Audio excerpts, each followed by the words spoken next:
Très chers développeurs, bonjour et bienvenue dans cette nouvelle vidéo que nous allons consacrer sur l'implémentation du produit Firebase Authentication dans une application client Android avec le modèle architectural MVVM où nous allons utiliser les coroutines pour les processus en arrière-plan. Pour ce faire, vous devez avoir des prérequis sur le modèle MVVM et les coroutines. Ça tombe bien, nous avons sur notre chaîne une vidéo qui explique en détail qu'est-ce qu'est le modèle MVVM et comment les mettre en pratique. En plus de cela, nous avons aussi une série de vidéos sur les coroutines où vous allez retrouver des vidéos qui parlent sur les flows ou encore sur les fonctions A5 et await, lesquelles fonctions nous allons plus utiliser dans cette vidéo. Ce que nous allons faire premièrement, c'est d'organiser notre projet déjà créé en package. Ainsi, créons le package que nous allons nommer Firebase Data Source pour nos différents fichiers de sources de données. Créons ensuite le package repository où nous créerons les classes repository qui servent d'intermédiaire entre la partie source de données ainsi que les viewModel. Ensuite, créons le package viewModel où seront créées les classes viewModel et si nécessaire les classes viewModel factory. Ensuite, créons le package view où nous allons créer toutes nos activités et si nécessaire des fragments. Et enfin, créons le package utilitaire où nous pouvons créer toutes les autres classes qui nous seront utiles.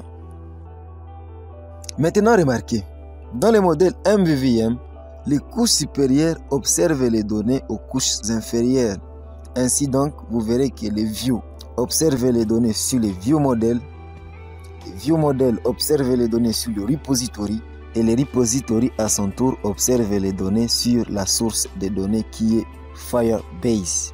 Et là, après chaque opération qui sera effectuée sur le service Firebase, on s'attendra toujours à deux scénarios. Soit l'opération a été bien faite, c'est-à-dire réussie, ou il peut surgir une erreur. Ainsi donc, chaque couche doit savoir l'état après chaque opération effectuée sur le service Firebase, si l'opération est réussie ou pas. Pour ce faire, nous allons créer une classe qui va permettre de nous retourner les valeurs des différents scénarios. Ainsi, new Kotlin class, nous allons nommer cette classe état. Ça sera un select class parce que nous allons déterminer les classes possibles qui vont hériter cette classe. Cette classe sera paramétrée avec un type générique, ainsi T. Nous aurons trois cas de figure pour chaque opération qui sera effectuée. Et chaque cas de figure sera représenté ici par une classe. Ainsi, à l'intérieur de cette classe, nous allons créer une data class chargement. Ça sera aussi une classe paramétrée avec un type générique. Et cette classe aura comme paramètre texte du type string. Il s'agira bien du texte qui sera affiché lors du chargement.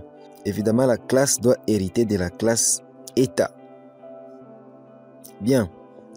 La deuxième possibilité, c'est aussi une data class que nous allons nommer reçu. Là, c'est si l'opération est reçue. Et en paramètre, il faut passer la donnée retournée par le service Firebase dont le type doit être aussi précisé. Ainsi, nous allons mettre le type générique T. Cette classe doit aussi hériter de la classe état. Enfin, la dernière possibilité, c'est aussi une data class qui est échec. Et là, nous allons mettre T. Si l'opération, pour représenter le scénario où l'opération a échoué. Et en paramètre de cette classe, message du type string, étant donné que nous allons afficher le message d'erreur. Cette classe aussi doit hériter de la classe état. Ensuite, nous avons besoin de certaines fonctions dont nous aurons accès directement sans pouvoir créer un objet de la classe état. Pour ce faire, nous allons utiliser un compagnon object et là nous allons déclarer une fonction générique fan t. Ce sera la fonction chargement qui prend un paramètre texte du type string. Cette fonction va retourner une instance de la classe chargement qui prend un paramètre texte. Nous aurons aussi besoin d'une fonction générique dans le cas où l'opération est réussie. Fan t, la fonction en soi c'est reçu, qui aura comme paramètre donné du type t, étant donné que nous ne pouvons pas préciser à l'instant le type de la donnée, cette fonction va retourner une instance de la classe résultat qui prend un paramètre donné. Enfin, la fonction générique fan t échec qui doit avoir un paramètre message du type string. Cette fonction doit retourner une instance de la classe échec qui prend un paramètre message.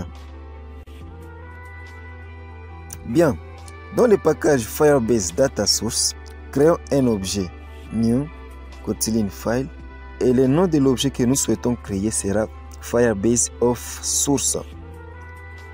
Évidemment, ça sera un objet.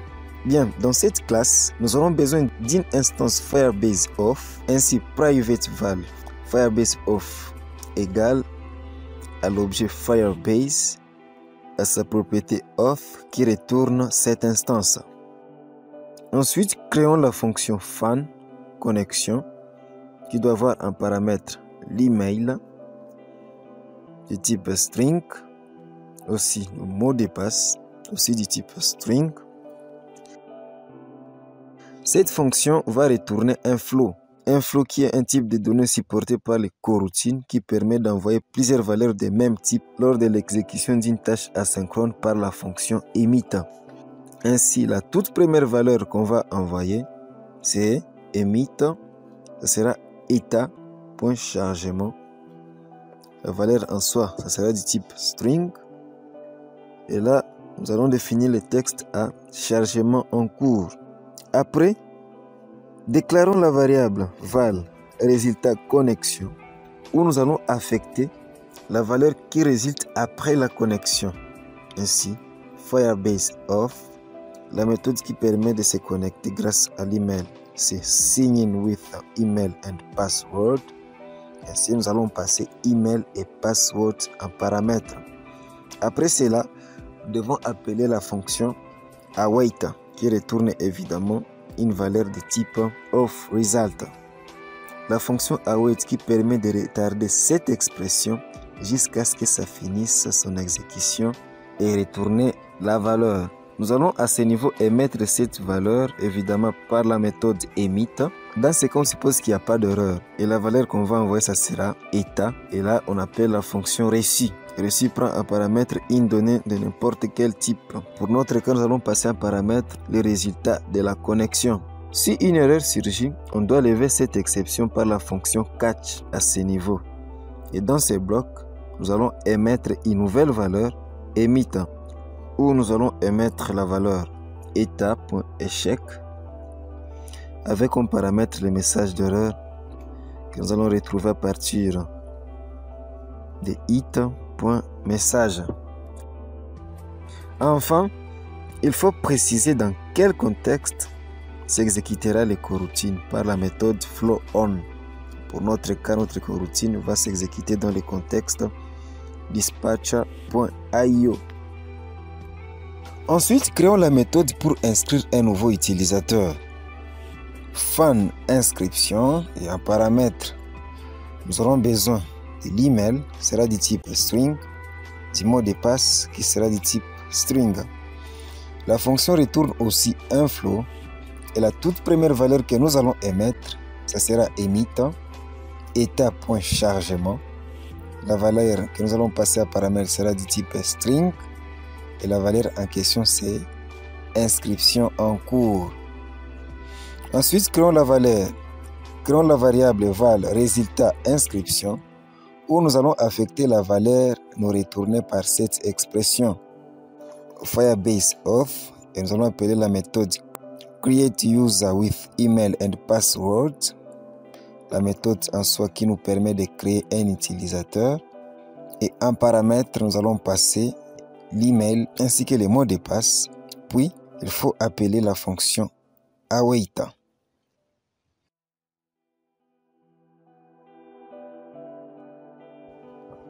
Pour ensuite émettre la valeur de cette opération, encore une fois par la méthode emit, et la valeur que nous allons envoyer, ce sera état.reçu, et ainsi nous allons passer la variable résultat inscription en paramètre. Dans le cas où il y a erreur, Nous allons lever cette erreur par la fonction catch. Et là, on va émettre la valeur emit état.échec. Nous allons passer it.message en paramètre.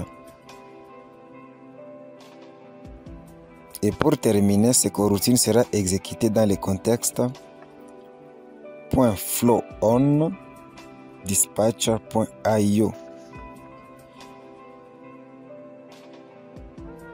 Créons ensuite la fonction fan déconnexion à ce niveau. Ici, on n'aura pas vraiment besoin d'utiliser les coroutines parce que la méthode qui permet de déconnecter un utilisateur n'est pas une opération différée ou encore un task. Ainsi, nous allons juste retourner directement la fonction de l'instance Firebase Auth sign out qui déconnecte l'utilisateur. Enfin, créons la fonction fan utilisateur actif qui retourne aussi sans faire recours aux coroutines comme à la méthode précédente Firebase Auth.currentUser. Bien, nous avons fini avec la partie source de données Firebase Authentication. Place à présent à implémenter la partie repository où nous allons créer la classe New Kotlin File. Nous allons nommer cette classe utilisateur repository.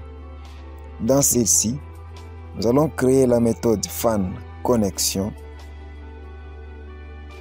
avec comme paramètre email du type string et mot de passe du type string.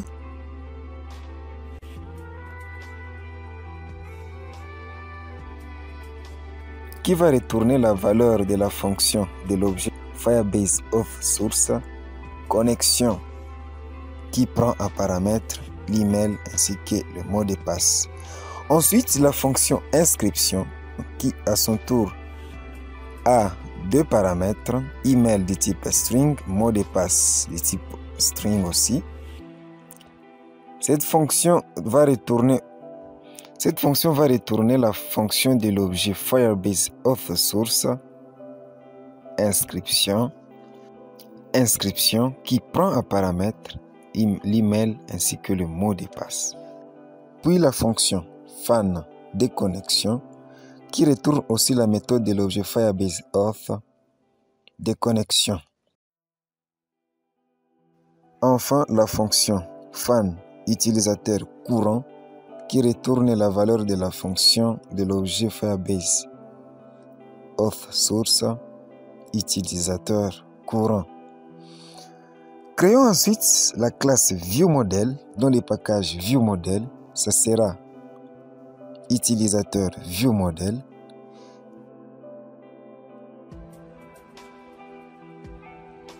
Cette classe doit avoir en paramètre une instance de la classe repository, private val repository, du type utilisateur repository, et doit hériter de la classe ViewModel. Nous aurons la fonction fan connexion en paramètre mail du type string, mot de passe aussi du type string.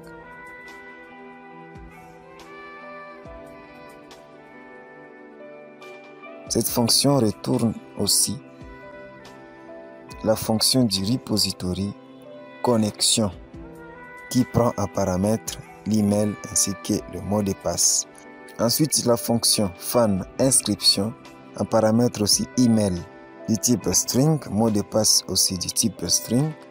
Cette fonction qui retourne la méthode de l'instance repository inscription qui prend en paramètre l'email ainsi que le mot de passe. Créons ensuite la fonction fan déconnexion qui retourne la méthode de l'objet repository déconnexion. Enfin, créons la fonction utilisateur courant qui retourne la fonction de l'objet repository utilisateur courant. Maintenant, il nous reste la partie view. Ouvrons le fichier activitymain.xml. Ici, ça sera main activity. Et nous allons ajouter un bouton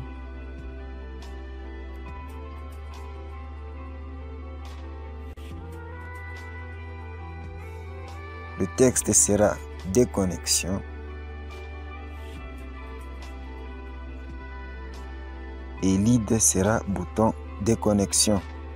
Créons ensuite dans le package View une nouvelle activité. Empty Activity. Le nom sera Inscription Connexion Activity.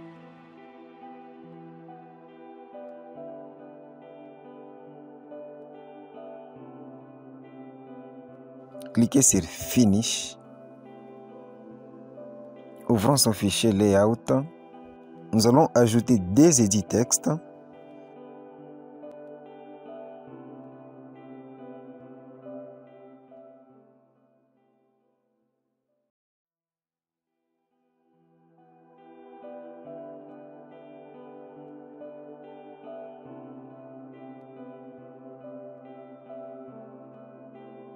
Le premier lead sera été email.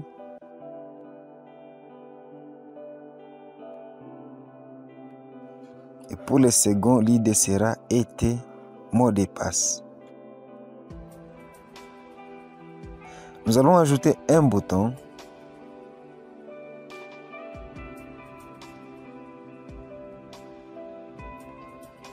Lead sera BTN connexion. Et le texte sera connexion. Ajoutons un autre bouton.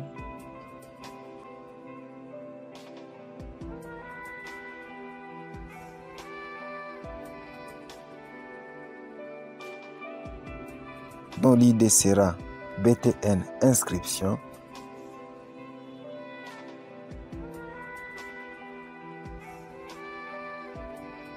Et l'attribut texte sera inscription. Maintenant, dans Inscription Connexion Activity, nous souhaitons établir la communication avec les éléments graphiques de son fichier Layout. Comme vous pouvez le remarquer dans les fichiers build.gradle au niveau du module, le ViewBinding est bel et bien activé. Pour ce faire, à ce niveau, nous devons avoir une instance de la classe Binding relative à ces fichiers Layout que nous souhaitons mettre en communication avec cette activity. Ainsi, à ce niveau, let init var binding du type activity inscription connexion binding que nous allons initialiser dans la méthode onCreate. À ce niveau, binding égale activity inscription connexion binding. Nous allons appeler la méthode inflate et passer l'attribut layout inflator en paramètre. Et en paramètre de la méthode setContentView, nous allons passer binding.route. Faisons la même chose pour mainActivity.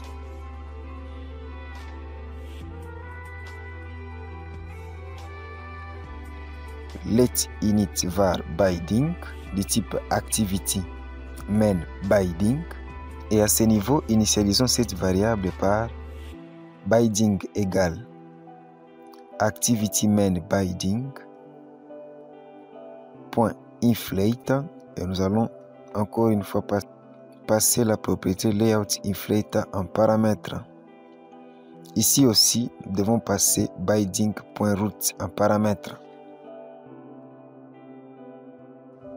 Bien, revenons dans la classe inscription connexion activity et déclarons une variable globale letInit utilisateur viewModel qui sera du type utilisateur viewModel. Dans la méthode onCreate, nous allons affecter cette variable. Mais pour ce faire, comme notre classe utilisateur viewModel a un paramètre du type utilisateur repository, nous devons créer une classe viewModelFactory. Mais avant cela, créons la variable valRepository qui sera égale à utilisateur repository. Nous en aurons besoin comme paramètre pour notre classe viewModelFactory. Ensuite, créons la variable factory utilisateur ouf. Nous n'avons pas encore créé la classe en question. Bien, ce n'est pas grave. Utilisateur viewModelFactory. Cette classe va avoir en paramètre l'instance repository. Bien, créons ensuite cette classe. Ça sera un fichier à part qui sera dans le package ViewModel.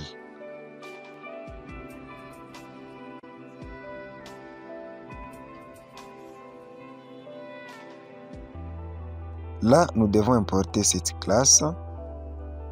Cette classe doit hériter de la classe ViewModelProvider.Factory. Nous devons implémenter la méthode onCreate. Nous devons faire ces tests. If model class is assignable from utilisateur ViewModel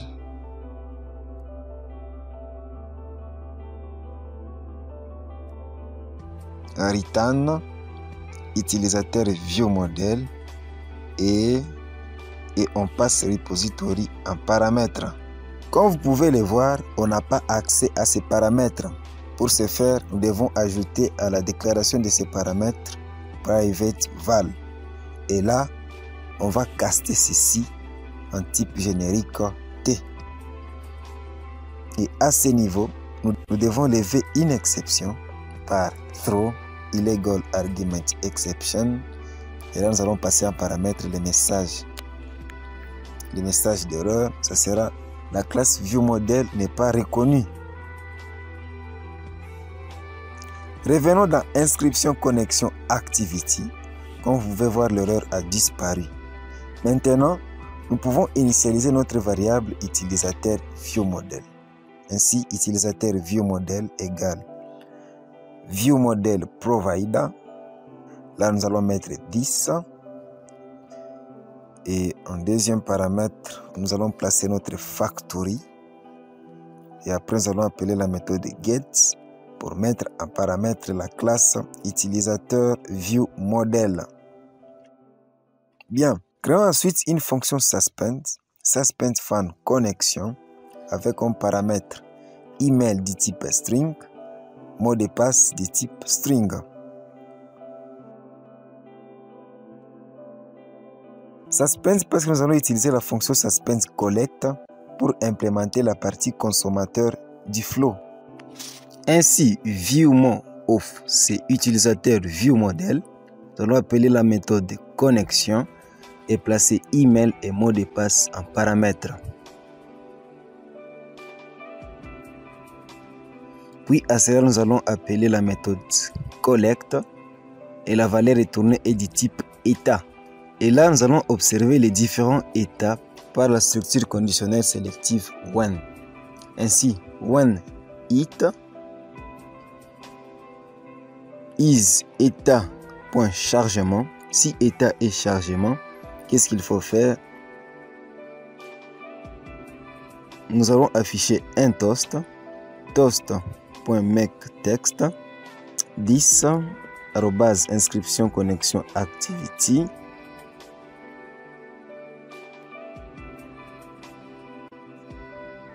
Le message qui sera affiché sera it.text.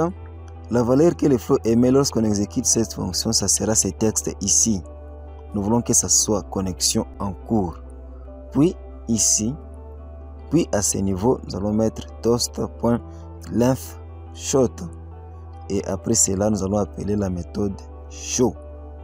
Si la valeur est tournée et état reçu, c'est-à-dire la connexion a reçu, là, nous devons mettre isEtat.Receive. Dans ce cas, il faut ouvrir le main activity. Ainsi, la fonction ouvrir activity que nous allons créer dans cette activité. Dans cette fonction, déclarons l'instance itent. Au premier paramètre, nous allons mettre 10. L'activité que nous allons ouvrir, c'est main activity. Puis nous allons appeler la fonction also et dans ces blocs nous allons appeler la méthode startActivity et placer it qui est l'intent nous retourner en paramètre. Et enfin nous allons mettre la fonction finish pour détruire l'activité inscription connexion activity. Et maintenant, si état est échec, is état toast.échec. Dans ce cas, nous allons afficher un toast. Récupérons ceci.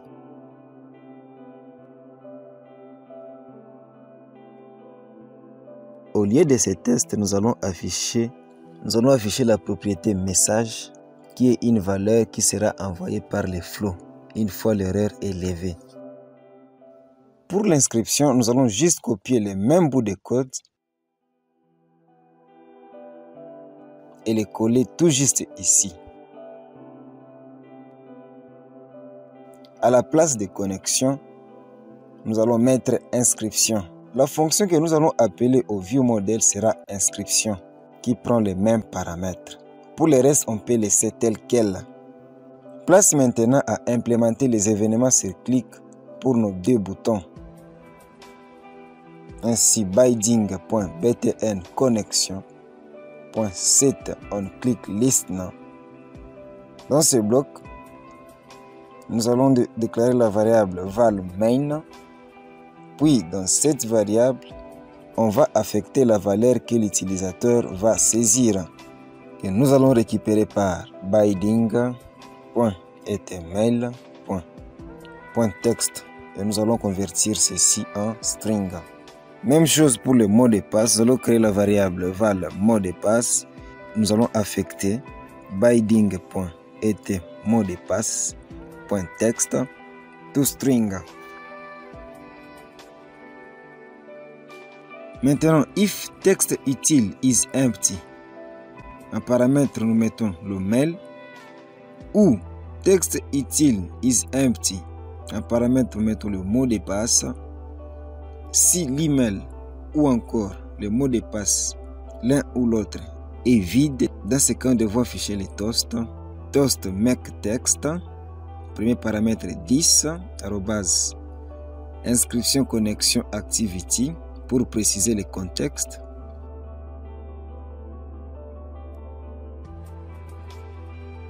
Et le texte qui sera affiché, c'est tous les champs sont requis.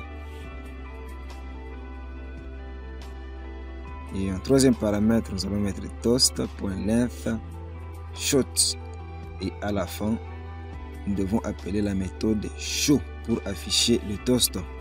Reformatons notre code pour que ça soit plus lisible. Menu code et cliquez sur la commande format code. Bien, dans le cas contraire, nous allons créer ici un coroutine par la méthode global scope.launch et le contexte sera dispatcher.main.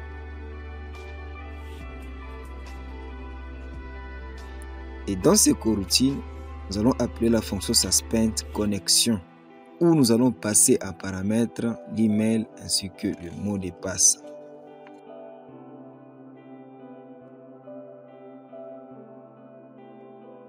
Pour l'inscription, binding.btn inscription.set on click list now. Là, nous allons juste copier ces codes.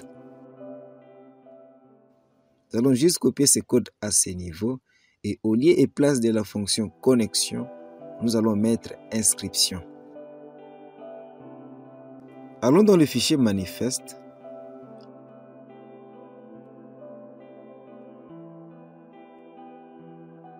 Dans le fichier manifeste, nous allons définir ces intent filter dans l'activité inscription connexion activity pour que ce soit cette activité qui s'exécute au lancement de l'application. Dans l'activité inscription connexion activity, nous devons tester dans la méthode onStart, ainsi onStart, si l'utilisateur est déjà connecté. Et là, nous allons faire le test suivant. If utilisateur viewModel, point, nous allons appeler la méthode utilisateur courant. Si l'utilisateur courant n'est pas égal à nul, c'est-à-dire qu'il est connecté, qu'est-ce qu'on fait? On ouvre le main activity. Bien, dans main activity, créons une variable utilisateur viewModel du type utilisateur viewModel.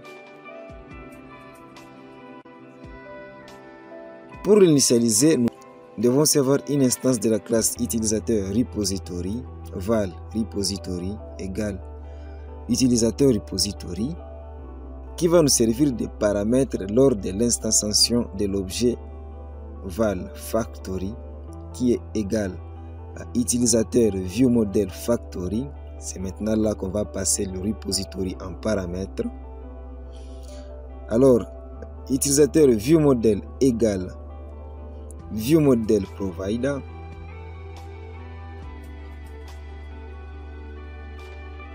En paramètre, mettons 10. Deuxième paramètre, mettons factory. Et là, nous faisons appel à la méthode get pour spécifier la classe du viewModel. Pour notre cas, utilisateur viewModel.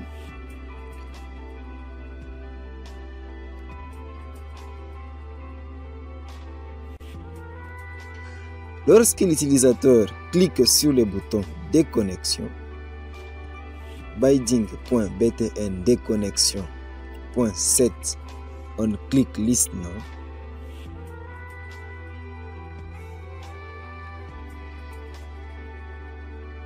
qu'est-ce que nous allons faire dans ces blocs? C'est d'appeler sur l'objet utilisateur viewModel la méthode déconnexion pour déconnecter l'utilisateur. Après la déconnexion, l'application doit ramener l'utilisateur à l'activité inscription connexion activity. Ainsi donc, ceci sera fait dans la fonction ouvrir inscription connexion activity que nous allons créer dans cette même classe. Dans cette fonction, nous allons créer une instance intent où nous allons passer un paramètre 10 et un deuxième paramètre, l'activité que nous souhaitons ouvrir à inscription connexion activity. Et là, nous allons appeler la méthode also. Et dans ces blocs, nous allons appeler la méthode start activity où nous allons passer it en paramètre. Et enfin, appeler la méthode finish pour détruire l'activity.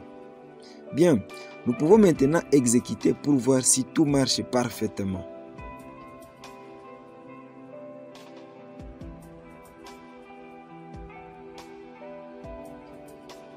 Et oui, ça.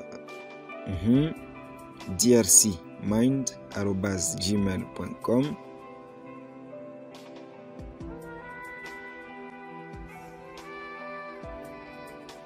Là, nous mettons le mot de passe. Cliquons sur inscription.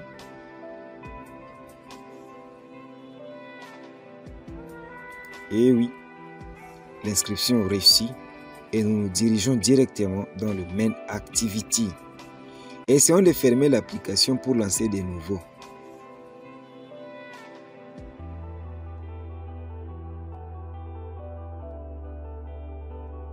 Bien, au lieu d'afficher inscription connexion activity, l'application nous oriente directement dans main activity. Waouh! Cliquons sur le bouton déconnexion. Waouh, ça marche très bien. Nous nous orientons directement sur l'activité inscription connexion activity. Fermons l'application pour la relancer encore, sachant que l'utilisateur s'est déconnecté. Waouh! C'est l'activité inscription connexion activity qui s'affiche. Maintenant, essayons alors de se connecter pour voir si cela va marcher. drcmind@gmail.com. Ensuite, le mot de passe. Puis on clique sur le bouton connexion. Waouh! Tout marche comme prévu. Ouvrons notre projet sur le service Firebase.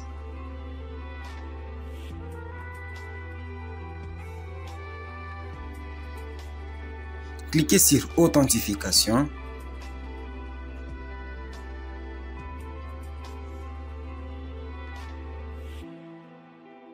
Et comme vous pouvez voir, l'utilisateur dont l'email est drcmind@gmail.com est bel et bien enregistré. C'est génial. C'est tout pour cette vidéo. Si vous avez apprécié notre travail, aimez la vidéo et partagez-la au maximum. Ciao!